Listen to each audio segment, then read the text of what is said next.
Kita sedang menelusuri Injil Lukas, dan tibalah kita pada akhir perjalanan panjang Yesus menuju Yerusalem. Ia telah sampai. Ia mengendarai seekor keledai, menuruni Bukit Zaitun, menuju ke arah kota, dan orang banyak berkumpul dan memuji dia. Diberkatilah dia yang datang sebagai raja dalam nama Tuhan. Mereka menghamparkan jubah mereka di hadapannya. Mengapa Yesus diperlakukan seperti raja? Begini, nabi-nabi Israel zaman dahulu berjanji bahwa suatu hari nanti Allah sendiri yang akan datang untuk menyelamatkan umatnya dan memerintah atas dunia. Pada saat yang lain, para nabi juga berkata bahwa seorang raja akan datang ke Yerusalem untuk menegakkan keadilan dan perdamaian. Jadi Yesus sedang membangkitkan semua harapan bahwa ialah raja itu dan semua orang sangat bersuka cita. Tapi tidak semua bersuka cita. Para pemimpin agama menganggap Yesus sebagai ancaman terhadap kekuasaan mereka. Jadi mereka tidak senang. Namun, yang lebih mengejutkan, Yesus sendiri merasa gelisah. Yesus sebenarnya menangis saat ia berada di atas keledai.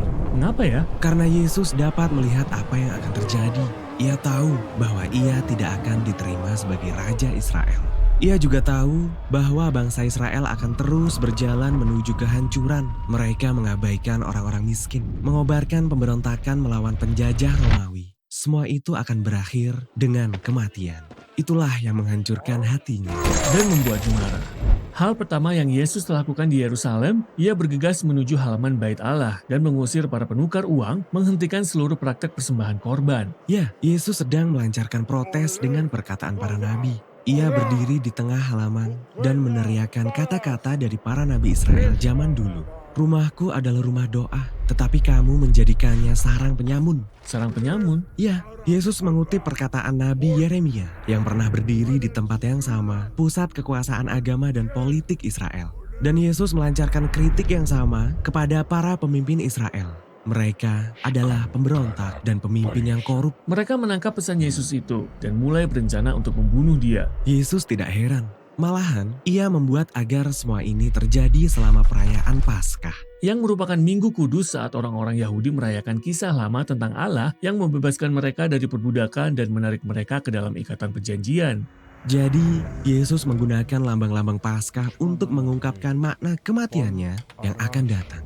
Roti yang dipecah-pecahkan melambangkan tubuhnya yang dikorbankan. Dan anggur melambangkan darahnya yang akan mengikat perjanjian yang baru antara Allah dan Israel. Yesus akan mati bagi umatnya dan membuka jalan baru ke masa depan.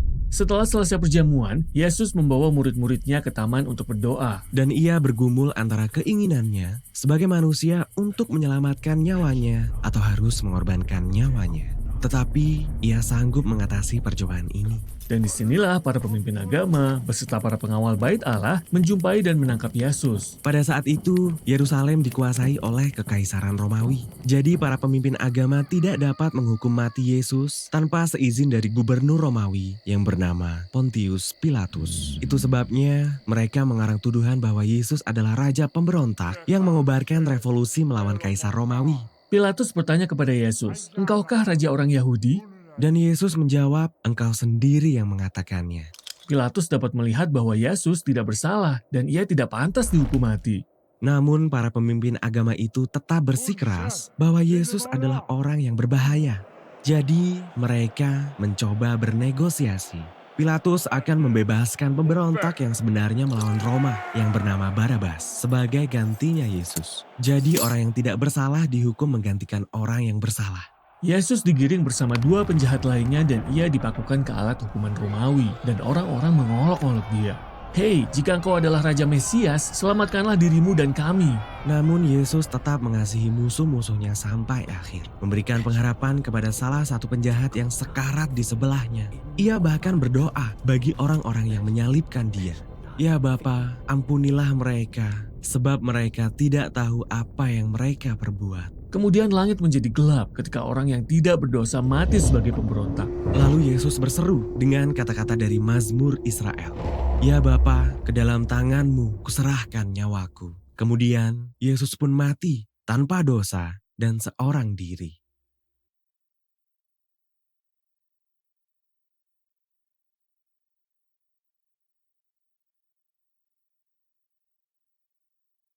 Kita telah mendengar kisah Yesus seperti yang telah diceritakan dalam Injil Lukas.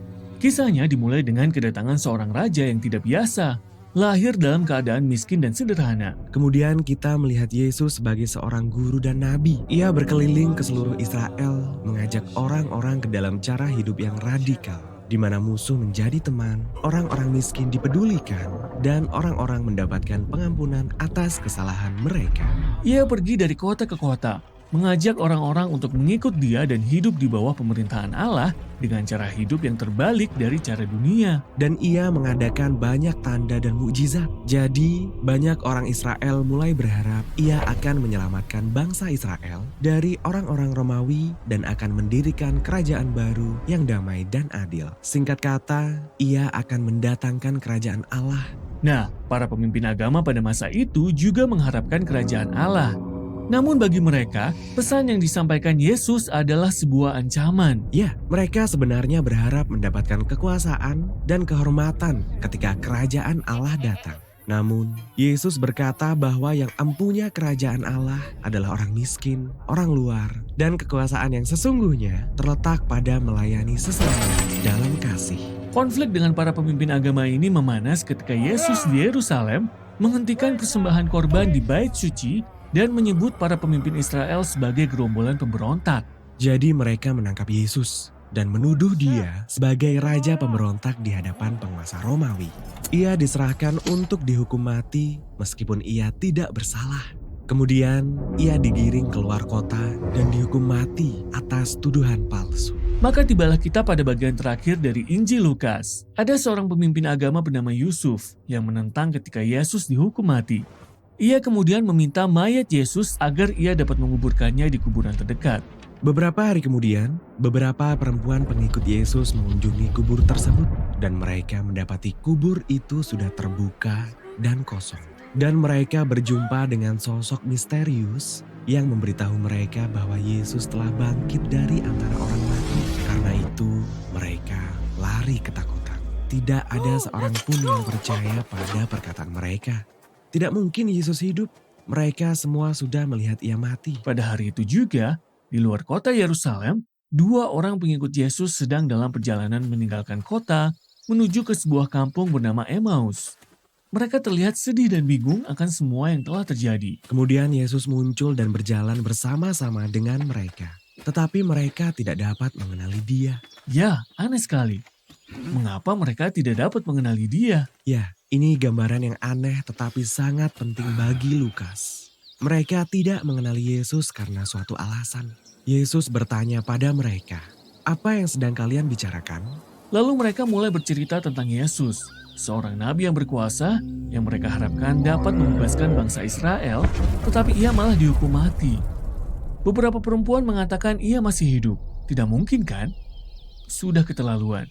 Kami pulang saja. Kemudian Yesus berusaha menjelaskan apa yang tertulis dalam kitab suci Yahudi selama ini. Bahwa Israel membutuhkan seorang raja yang harus menderita dan mati sebagai pemberontak demi para pemberontak yang sebenarnya. Namun kemudian ia dibenarkan oleh kebangkitannya sehingga ia dapat memberikan hidup yang kekal kepada mereka yang mau menerimanya. Tetapi tetap tidak masuk akal. Mereka masih saja bingung. Sampai pada kisah di mana mereka duduk untuk makan bersama Yesus. Yesus mengambil roti, mengucap berkat, lalu memecah-mecahkannya dan memberikannya kepada mereka seperti yang ia lakukan pada perjamuan terakhir. Inilah gambaran dari tubuhnya yang dikorbankan. Kematiannya di kayu salib. Dan saat mereka mengambil roti yang dipecah-pecahkan itu, saat itulah mata mereka terbuka dan mereka dapat mengenali Yesus. Lalu ia menghilang. Dan kisah itu berakhir. Jadi inilah kisah yang menggambarkan betapa sulitnya melihat siapa Yesus yang sebenarnya. Ya, luar biasa. Bagaimana mungkin kuasa kerajaan Allah dan kasih-Nya dapat dinyatakan melalui hukuman mati yang hina ini? Bagaimana mungkin seorang laki-laki sederhana dapat menjadi raja dunia melalui kelemahan dan pengorbanan diri? Sulit sekali untuk dimengerti. Tetapi inilah inti Injil Lukas. Kita perlu melakukan perubahan pada imajinasi kita agar dapat melihat dan menerima kerajaan Yesus yang terbalik dari kerajaan dunia. Injil Lukas diakhiri dengan Yesus makan bersama-sama lagi dengan semua muridnya. Namun mereka semua terkejut melihat tubuhnya yang hidup kembali. Maksudnya ia masih manusia, tetapi lebih dari manusia biasa. Ya, ia telah melewati kematian dan keluar sebagai ciptaan baru yang dapat berjalan dan berbicara.